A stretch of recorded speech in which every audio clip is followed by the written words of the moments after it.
जय जिनेंद्र। आइमबिल में यूज़ होने वाले सूखे नाश्ते के बारे में आज जानेंगे। आइमबिल की आगे की रेसिपी देखने के लिए मेरी चैनल को सब्सक्राइब जरूर करें। आइमबिल में हम पॉपकॉर्न और ज्वार के पफ यूज़ कर सकते हैं, इसीलिए आज मैं सबसे पहले यही बना रही हूँ। तो इसके लिए एक एक कप यहाँ पर मैंने मक्के का दाना और ज्वार का दाना ले लिया है और उसमें नमक डालकर हम रोस्ट करेंगे। तो सबसे पहले हम पॉपकॉर्न बनाएंगे। उसके लिए यहाँ पर मैंने एक बड़ा सा बर्तन ले लिया है और इस तरह से एक प्लेट ले लेना है ताकि पॉपकॉर्न जब बने तो उसे पॉप अप होने के लिए जगह मिल जाए। तो सबसे पहले हम मक्के का दाना डालेंगे और उसमें 1 चम्मच रोस्टेड सॉल्ट है डाला है मैंने। अब इसे अच्छी तरह से गर्म होने तक यानी कि 2 मिनट तक इसे इसी तरह से रोस्ट करना है। इससे आगे की वीडियो में हमने देखा कि आइमबिल के लिए घर में तैयारी कैसे करते हैं और आज आइमबिल में यूज़ होने वाले सूखे नाश्ते। 2 मिनट तक इसी तरह से रोस्ट करना है और फिर इसके ऊपर इस तरह से जो भी ढक्कन फिट आता हो, मैंने यहाँ पर प्लेट लिए, आप वो रख दीजिए और अब 2 मिनट तक इसे पॉपअप होने के लिए रख दीजिए। अगर मक्के के दाने अच्छी तरह से गर्म हो गए हो तो उसे पॉपअप होने में बिल्कुल ही टाइम नहीं लगता है। 1 से 2 मिनट के अंदर ही ये पॉपअप हो जाता है और आप देख सकते हो कि ये कितना अच्छी तरह से पॉपकॉर्न हमारा बनकर तैयार है। ढक्कन लेने के बाद भी इसे 1 से 2 मिनट तक रोस्ट करें और इसी तरह से छलनी की मदद से आप जो भी एक्स्ट्रा नमक इसके अंदर था, हमने रोस्ट करने के लिए डाला था, उसे निकाल दीजिए और इस तरह से पॉपकॉर्न बनकर तैयार है। तो ये वही पॉपकॉर्न है जो हम रेगुलर यूज़ करते हैं। तो बटर में पॉपअप करते हैं, पर आइमबिल में यूज़ करना है तो विदाउट बटर इस तरह से पॉपकॉर्न भी बनकर तैयार होता है, जिसे हम आइमबिल में यूज़ कर सकते हैं।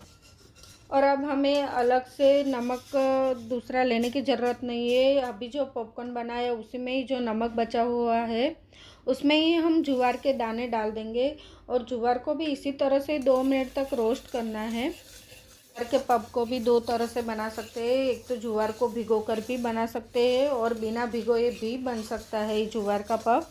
तो मैं यहाँ पर बिल्कुल इसी तरह से सिंपली रोस्ट करे और इसे पॉपअप होने के लिए रख दिए। मैं इसी तरह से ज्वार के पफ बना रही हूँ। अच्छी तरह से इसे 2 से 3 मिनट तक रोस्ट करें और रोस्ट हो जाए तो इसके ऊपर इस तरह से प्लेट रख दे और इसे भी 2 से 3 मिनट तक पॉपअप होने के लिए रख दीजिए। एक बार ज्वार अच्छी तरह से रोस्ट हो गई हो तो उसे पॉपअप होने में टाइम नहीं लगता है और आप आवाज़ सुन सकते हो कि ये कितनी जल्दी से पॉपअप हो जाता है।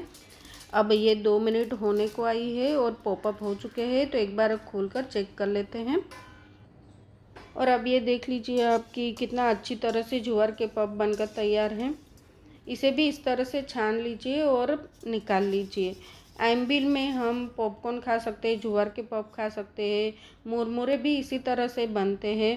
तो ये सब सूखे नाश्ते हैं जो हम आइमबिल में यूज़ कर सकते हैं और आप एक दिन इसे बना कर रखेंगे तो 2-4 दिन तक इसका यूज़ कर सकते हो आप।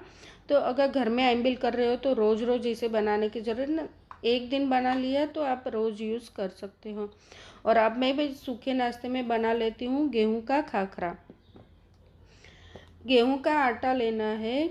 1 कप जितना आटा लेना है, आपको जितनी ज़रूरत हो उतना लीजिए। मैं एक बहुत ही छोटा सा कप है मेरा, उसमें 1 कप जितना मैं आटा ले रही हूँ।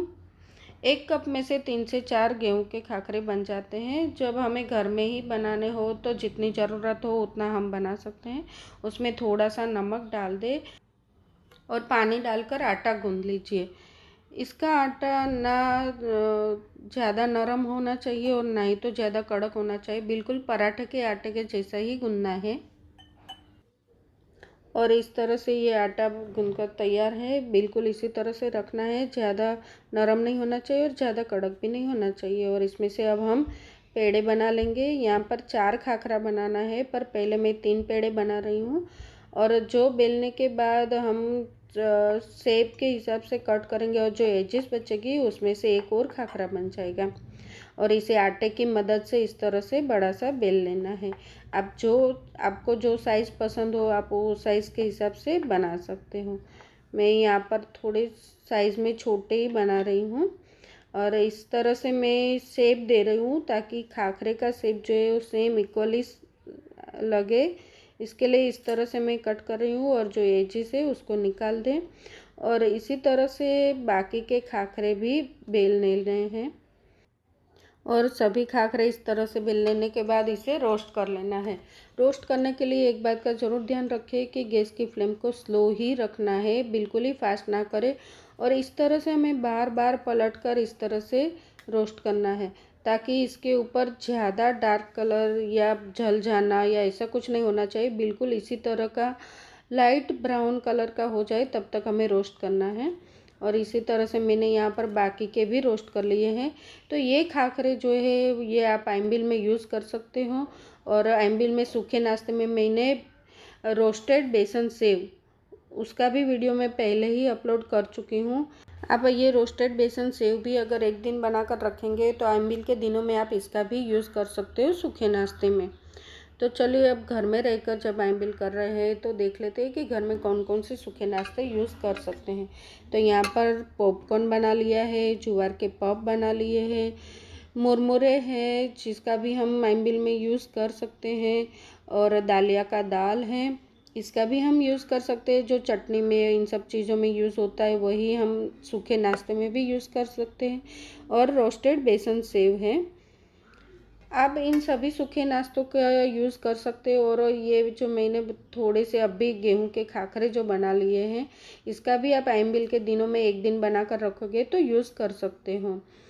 खाखरे आप कई तरह के अलग अलग बना सकते हो, यहाँ पर मैंने सिर्फ गेहूं का ही बनाया है।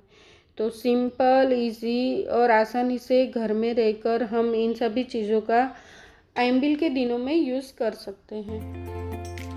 और भी आइमबिल के बहुत सारे रेसिपीज़ मेरे यूट्यूब चैनल पर है। आपने अभी तक मेरे यूट्यूब चैनल को सब्सक्राइब नहीं किया है तो ज़रूर कीजिए और बेल आइकन को भी ज़रूर प्रेस कीजिए ताकि जब भी मैं नया वीडियो अपलोड करूँ आपको नोटिफिकेशन मिलती रहे। जय जिनेंद्र।